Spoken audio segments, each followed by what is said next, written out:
There is no doubt that when it comes to making movie remakes, it is certainly a mixed bag. Many are terrible, others are just okay, but every now and then we get a remake that can actually match or sometimes even surpass the original. So to discuss this, I am joined by a very special guest, Sam Gavin from Sam's Reviews. Hi everyone. Hi Sam. Now,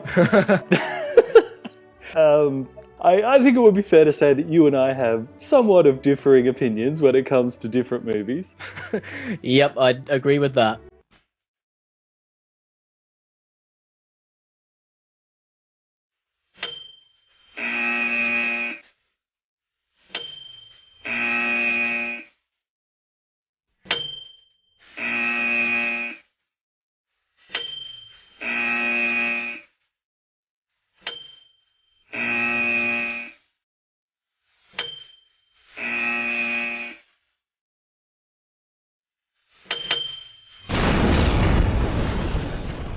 Well, we were thinking rather than locking horns over who's right and who's wrong, instead we thought we could do as Captain Planet would say, let our powers combine. By your powers combined, I am Captain Planet! Go Planet! And try to come up with a formula as to how to do a movie remake correctly. Yeah, because, whether or not we share the same opinions on certain movies doesn't really matter. We both make videos and reviews based on our passion for movies and good filmmaking, and at the end of the day, we just want these films to be good. The power is yours! So instead of being immature fanboys about it, which we could easily do, we thought we'd come together and just give Hollywood a little bit of advice. And hopefully through this we won't have to suffer at the horror of another RoboCop remake. The RoboCop remake is better than the original. Come on man, it was boring and it had no brains. Hey, the RoboCop remake was infinitely better than the abomination that was the Total Recall remake, which I know you just love so much. Hey, come on now, let's not say things we can't take back. Total Recall was admittedly a lot of fun, as an innocent sci-fi action movie in its own right. Dude, because of that movie, Total Recall has now become the phrase that people use to describe terrible remakes. Oh no, they're gonna Total Recall RoboCop. Well, at least they were actually trying to create a fun, adventurous movie-going experience. RoboCop is like they were deliberately trying to bore you with exposition and people standing in labs talking. That is ridiculous. You don't even know what you're talking about!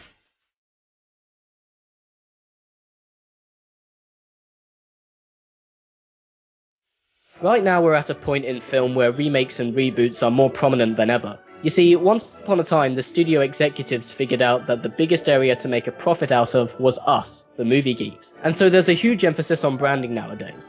Franchises such as Star Wars, The Lord of the Rings, The Terminator, they're buzzwords that go ding in our heads when we hear them. The executives have caught on to this fact and henceforth continuously try to get us, the movie geeks, back into cinemas so that they can continue to make a profit. At this point in time, people are generally more negative towards the idea of remakes and reboots, and for very good reason. In my opinion, there are a few different elements to take into consideration when approaching a remake. The first question you have to ask is, was the first try successful? If not, give it another shot. If you think there's a chance to right a wrong and make a better movie out of that concept than the previous attempt, by all means, go for it. If the film you're remaking was successful, however, then the first step I think is moving away from a remake. By essentially retelling the same story with the same characters, which was executed perfectly fine the first time round, you don't really add anything. Now granted, sometimes there's an emphasis on a different element from the original, which is now expanded upon, but even then the studio often shies away from really exploring it.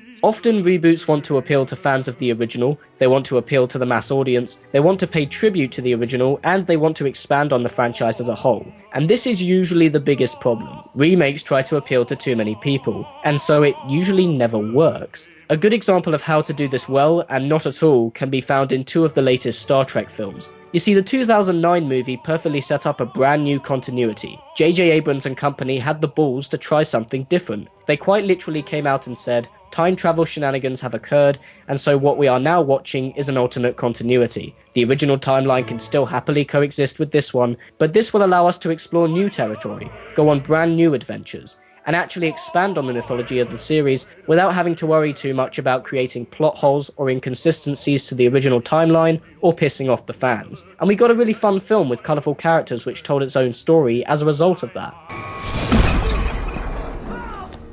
Ё-моё! But where Into Darkness went wrong is that they started backtracking.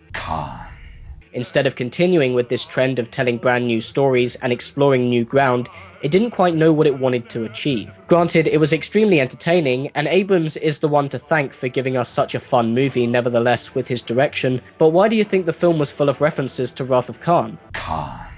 It's because things like iconic scenes, memorable characters, and quotable lines are familiar enough to both fans and the mass audience that by picking up on these recognizable elements, the writers figured that both would walk away feeling as if they all got something out of it. But this became the film's ultimate downfall. It couldn't decide if it wanted to retell the story that was told in Wrath of Khan, if it wanted to put its own spin on it, or if they genuinely wanted to tell a brand new, original story that they'd cooked up themselves. So what we got was a film that just kinda half-assed everything. So what do I think is the answer? It's funnily enough, the simplest thing on the planet.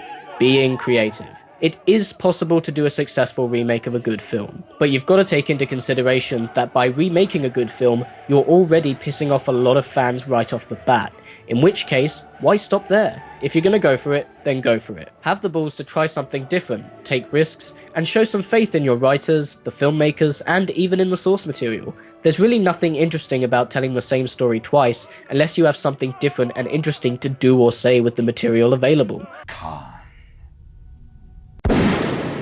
So let's get creative. If we look at what the RoboCop remake tried to achieve, it wanted to explore the human side of Alex Murphy more so than in the original. But the way the story played out in the remake was so similar to the original that it couldn't quite get its feet off the ground with this idea or explore it properly. And it's because they didn't really go for it. You remember that scene where Alex wakes as RoboCop for the first time? Well, wouldn't it have been really cool if the movie actually opened with this scene? I mean, think about it. We open to see Alex dancing with his wife. It's a normal evening, it's a calm opening, and then the environment around them starts to slowly fade away, as does his wife. He discovers that he's dreaming and he wakes up to find himself in the RoboCop suit. He's our window into this universe, and instantly we have an emotional connection to the character because he, like us, has no idea what's going on. We're going through the same experience as he is, and it instantly creates depth, a relationship between the audience and the protagonist, and intrigue, as well as a cool unexpected reveal. It's creative writing and effective filmmaking, and instantly we can see that the filmmakers have the guts to do something different and show faith in themselves and in the unexplored elements of the source material available. 롯데햄 프라이드 치킨.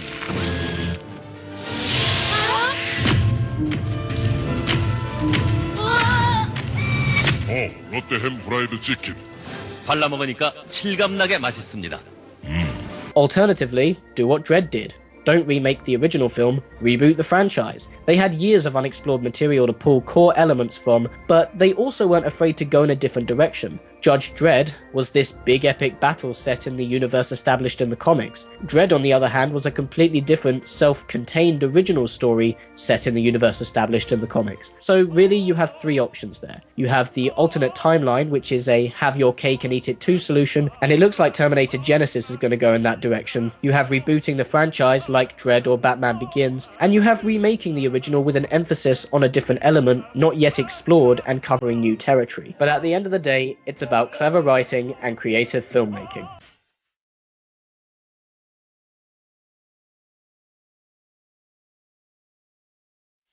We all know that remakes exist for just one reason, to make money. That's it. That's the only reason they exist. So everything that I'm going to say under this topic is from the perspective of creating a remake that will turn a profit. I'm not saying that all movies need to be like this. I'm just saying that remakes need to be like this in order to make a profit. If you're going to remake an action movie, you can't have blood and gore. Really bloody movies don't make money. They don't.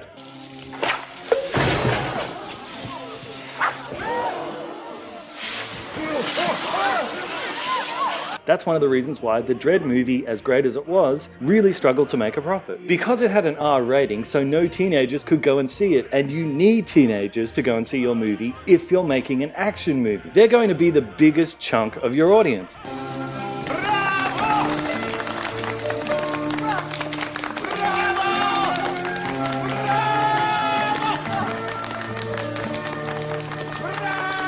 This is why Wolverine slashes and stabs people left and right, but he never seems to draw any blood. because they don't want an R rating that will prevent teenagers from going to see it. The only movies that have a ton of blood and that actually turn a profit are the 300 movies, and that's because they're able to film those movies entirely against a green screen inside a big warehouse. So they are very cheap to make. The first 300 cost $46 million and it earned around $400 million. If they had filmed it on real locations, it would have cost around $200 million to make, and since the studio only gets half of a movie's box office, they would have broken about even. That's what happened to Dredd. In this sense, you could say the 300 movies financially are kind of in the same category as like the found footage horror movies. Since they're so cheap to make, they're pretty much guaranteed to make a profit no matter what, even with a limited audience due to an R rating. But the 300 movies can film on a green screen because they have created a world with a visual style in which it's okay if things don't look entirely real because they're not supposed to look real. It's ancient Greek propaganda where everything's exaggerated and embellished. But that kind of visual style doesn't fit every kind of movie. So if you're remaking an 80s action movie and you're not able to film everything against a green screen to keep the cost low, then don't make it super violent. Not unless you're willing to pay the bills with shoving a ton of product placement in the background, like Man of Steel did, which again is a Zack Snyder movie. Huh. Hey, say what you will about Zack Snyder, he obviously understands how to pay the bills. That's probably why he's still getting work. I mean, as irritating as the product placement was in Man of Steel, he made $170 million off that before the movie even opened, so right there, he pretty much paid for the movie's production. So those are your options: either have no blood, have blood on a green screen, or have blood in a real location with an IHOP in the background. Now perhaps you're saying, hey, the RoboCop remake was bloodless and that didn't do very well. And you're right, but that's for a very different reason. Sam.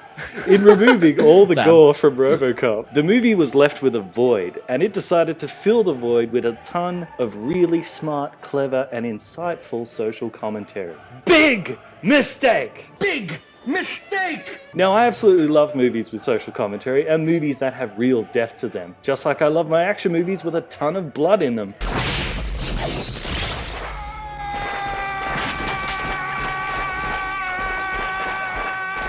And I know that saying this makes me sound like a pompous idiot, but the truth is, people don't understand social commentary. They don't get it. It's a waste of effort putting it in a movie. When I saw RoboCop, I noticed that the real meaning of a lot of Samuel L. Jackson scenes just went completely over people's head. The vast majority of the audience didn't understand what was really being said in those scenes. I also noticed a similar thing in Anchorman 2. The comedy in that was split very evenly down the middle, with Will Ferrell pulling all his goofy faces on the one hand, and very clever and funny social commentary about how journalism has been killed off and replaced by a big corporate machine that is more interested in pushing a certain agenda rather than giving people an accurate picture of what's happening in the world. But guess what? Nobody laughed at those social commentary jokes, but everybody laughed at Will Ferrell pulling his funny faces. So don't waste time and effort trying to put social commentary into a remake. Instead, put comedy, romance, maybe a revenge type plot, something simple that people will get. And it's true that Captain America Winter Soldier did have a ton of social commentary in that, but they were smart enough to keep it in a second place with the action and the comedy in the first place. So don't do what RoboCop did and try to make a movie centered around the commentary, because it's not going to work. So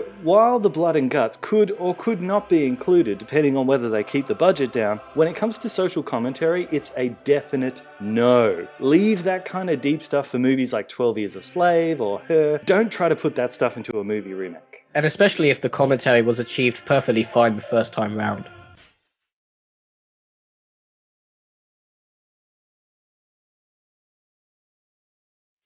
One of the biggest problems with remakes is that they remake movies that are considered classics. And I'm just going to put this out there now, remaking classics should be off limits. Films like Psycho, Willy Wonka and the Chocolate Factory, The Karate Kid, they barely left an impression, and it's because they're just hiding in the shadow of their much better original movies. I understand that branding is an important thing to take into consideration, but there are other franchises out there which may have put out some not very good movies which could still draw in a crowd today. There's a lot more to play with by remaking films that were bad but had intriguing concepts. That's the difference between Tim Burton's Planet of the Apes and Rise of the Planet of the Apes. Tim Burton remade the original, while Rise of the Planet of the Apes is actually a remake of Conquest of the Planet of the Apes, which was not a very good movie. But they were able to take the concept from that film, of an ape revolution, which wasn't paid off particularly well, and gave the material another chance here, which resulted in a great movie. This concept is definitely nothing new. In fact, the most famous and well-known play in history, Romeo and Juliet, is actually a remake. The story already existed in a very badly written and really unpopular poem in Shakespeare's day, but the poem was boring, the story in it stretched over the course of about 2 years, not a lot happened in it, and the characters were quite uninteresting. So Shakespeare looked at the material, added or subtracted with more action, added in characters like Mercutio to keep things interesting, and compressed everything down into the time span of about 3 days. And there you have it, the most successful play ever written, and it's a remake. And no one even knows about the original poem anymore. And then it was redone and became West Side Story.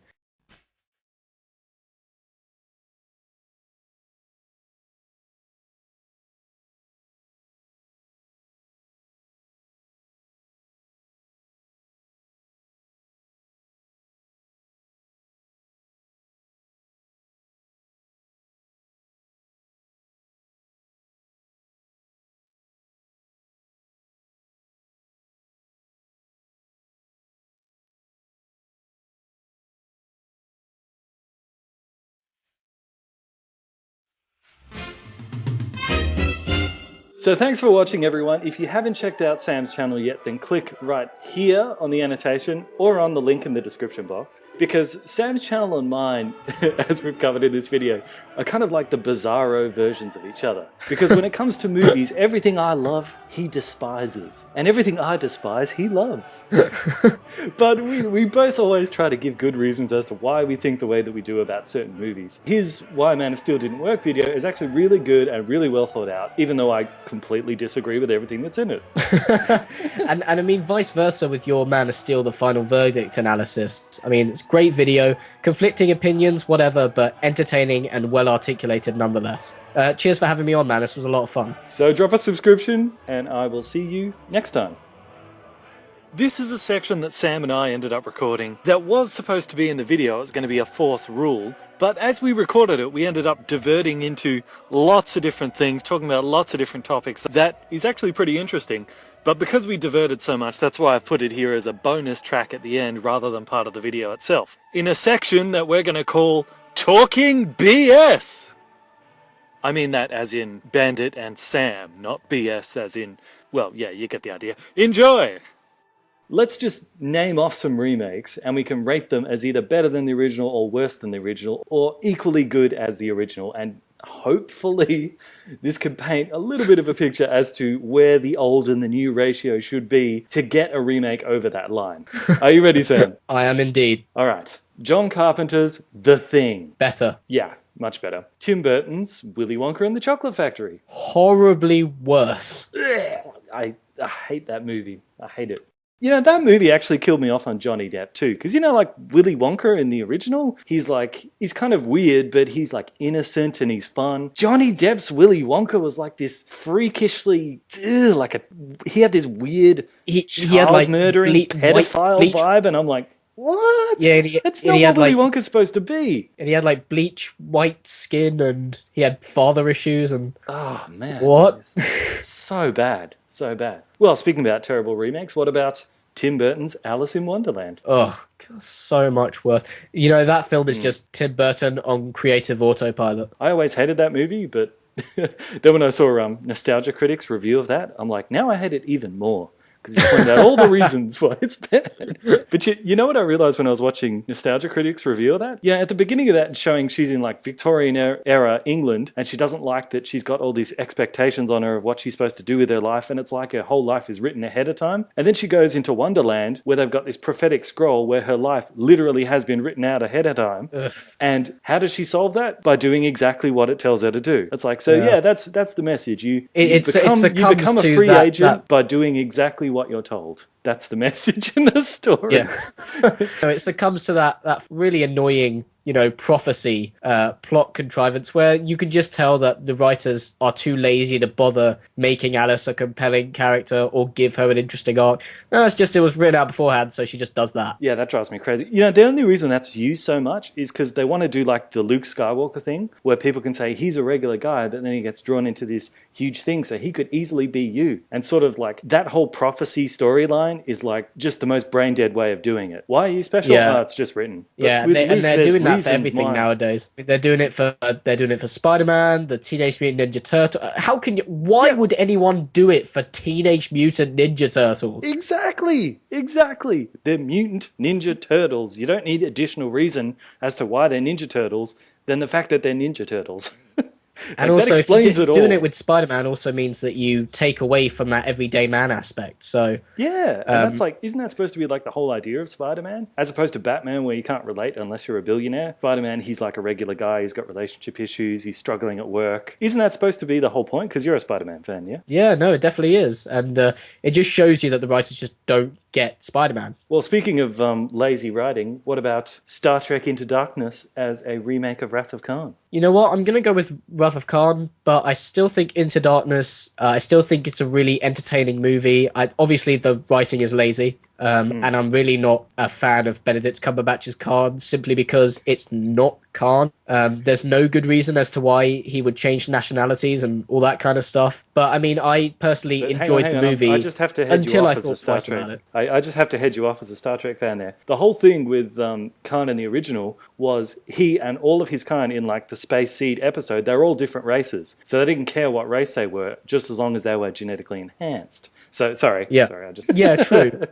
True, but the only reason I have a problem with it is because the war that he was supposedly a part of took Eugenics place War? before the timeline was altered. Yes, that's true. So there's no reason that would change his nationality. Yes, that is true. Yeah. That Well, was hey, my it's- big problem with it. It's not the first time they've whitewashed a character that's supposed to be a different race.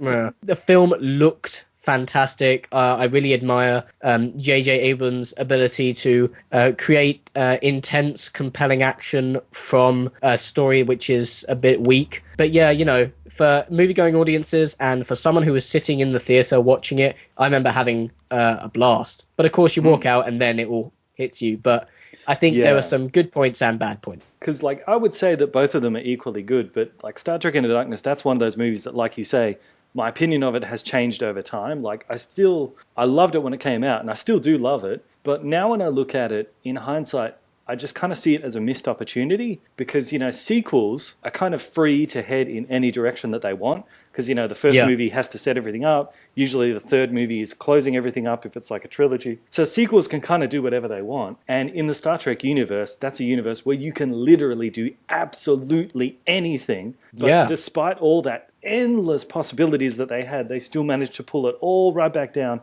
into the narrow constraints of a remake. Even though I thought it was one of the better remakes, it just seems like, a real missed opportunity to me. I mean, I sort of mentioned this earlier, but with how well the first film set up, or rather the 2009 film set up this idea of just knowing no limits, they can do whatever they want. They can take creative liberties. I mean, I'm not sure it would have worked, but take some enemies or characters that were from other Star Trek shows and stick them with the original series characters. A lot of people were interested to maybe see the Borg, and I don't know how that would have gone down, but it would at least have been a risky creative decision. Yeah, it would have been something new. If they wanted the comedy factor, they could bring in the Kardashians, because everyone knows Kardashians is something else today, so... Yeah. Oh, please don't do that, Hollywood. The one upside to it all is that I think they had to do it. They had to do that remake of Wrath of Khan for us to just get past it. Because every Star Trek movie has tried to be as good as that one. And maybe we just had to finally just remake the thing to get past it. That's actually a really good point. Scarface. I haven't seen it in a while, but from what I remember, both equally good. Yeah, I think they're both equally good too. The old black and white one's pretty cool too. Listen to me, kid, you'll be walking around with a gold hat. It's funny to see that old black and white movie of Scarface because, made by Howard Hughes. It was considered to be like super, super violent in its day. And when you watch it, you're like, that's nothing. Okay. RoboCop. I think we know what this one is, but for me, worse. Better. I mean, we don't really need to go too far into it because we've already really made it clear. We've both done individual reviews for it, so probably what you want to do is just go watch those. That's right. As much as I would love to like shove the remake down your throat, Sam, I'm not going to. Okay, Total Recall.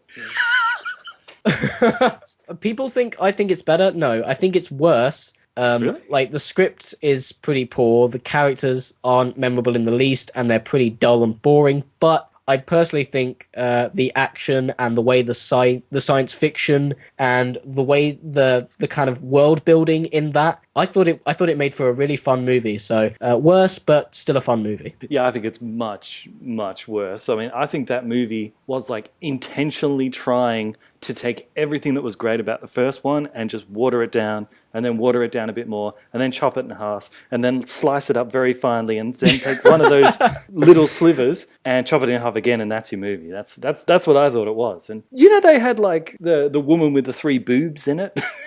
Yeah, that was such an obvious. Hey, remember that? In the Arnold Schwarzenegger one, that's because there are mutants in that world. It's mutants, so it made sense. But in the remake, there's no mutants. So she's there, but you're like, why does she have 3 boobs? That makes no sense whatsoever. The biggest thing that bugged me about the new one was that everyone plays it so straight in the new one that there's not even any kind of question as to whether it's a dream or really happening, because you just think it's really happening. The part of the charm of the original was that it's so wild and everything is so balls to the wall crazy that you kind of have to go, well, if it's real, then okay. And if it's a dream, then that makes sense. It's fun and it's got a charm. The remake does not have. This goes back to like what you were saying in your section of like, if a classic is so well known, you have to be creative and do something wildly different with it. Because even if they did try to do Total Recall in the vein of like, you don't know if it's real or not, well, it's like, well, we do know because we've seen the original. Yeah.